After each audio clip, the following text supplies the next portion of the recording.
The Queen of the United Kingdom will always make waves internationally. You can't argue with that. There's no evidence that our monarch makes any difference in terms of our diplomacy or trade. And the last time that we had royals going overseas, with Edward and William going to the Caribbean, they put their foot in it time and time again, and they caused a huge row.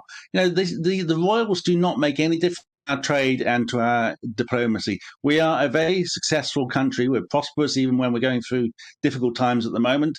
And that is because of the endeavours of ordinary British people up and down the country, not because of the occasional visit by a monarch to the United States. But is the Queen and is the monarchy, Graham, not part of the UK's branding upon which you cannot place a price?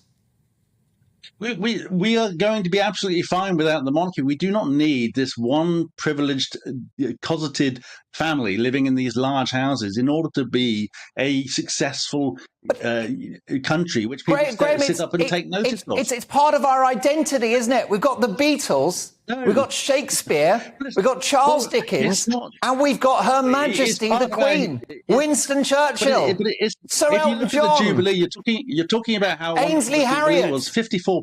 I'm struggling. We're not interested. Only 11%. We're very interested. Only 14% were taking part. The support for the monarchy is dropping. It just isn't a fundamental part of our identity, and we can do without it. You're saying let's just keep these people going in this multi-million pound institution where they can do whatever they want. Charles interferes in politics behind closed doors. They spend huge amounts of public money, our money, on themselves every week. And what do we get for that when we could have an accountable democratic head of state and still be a brilliant country? Nahid, the Queen is famously frugal. She keeps her cornflakes in Tupperware, and she's got a ring heater next to her in the morning when she eats her cornflakes and listens to her Roberts radio. She also agreed to pay income tax 2 decades ago and has reduced the civil list so that there are just a few key members of the royal family that actually receive an income. Yeah, I completely agree. And she's moved on with times. She's seen the times of people suffering. And, a significant moment was last year when Prince Philip passed away. And that isolated figure sitting there on her own signified, I'm with you, with the rest of the nation. And that's a really, really, major point of her grieving on her own, because she knew the nation were grieving on their own. They couldn't attend funerals, and she was empathizing. And no amount of other head of state, elected state, would give you that empathy, that feeling with what the rest of the state is feeling. Only a monarch, and a monarch like our Queen, can give us that. The King or the Queen of the United Kingdom? That is clearly untrue. I'm sorry. You just have a look at other heads of state. It is clearly untrue to suggest that someone has to be unaccountable and given the title of royalty to show empathy. I mean, that is just clearly not the case. Graham, can I ask for your suggestions of possible presidents of the United Kingdom? Who would the runners and riders be?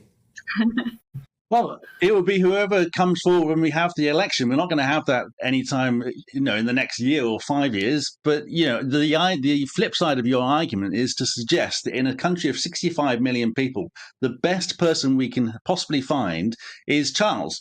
And it just so happens by sheer fluke and good fortune that he is born into the job that he's going to get. I mean, that is not true.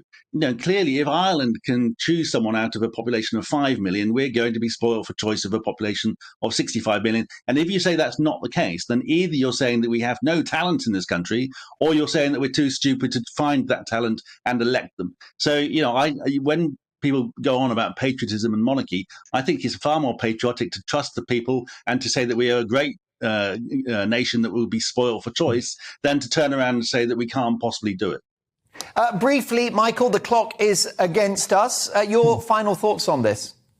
The Crown is in very, very good hands. Republicanism is a busted flush because of one big word, glamour. And when you have Prince William, and we saw him today with his beautiful wife and his 3 lovely children, they have glamour. Nobody ever talks about this, but they do. I don't believe that the President of Iceland has glamour. The President of Ireland writes beautiful verse in Erse, but I can't read Erse, and I'm sure he's a commendable person. But this monarchy suits the British temperament. It always has, and it always will.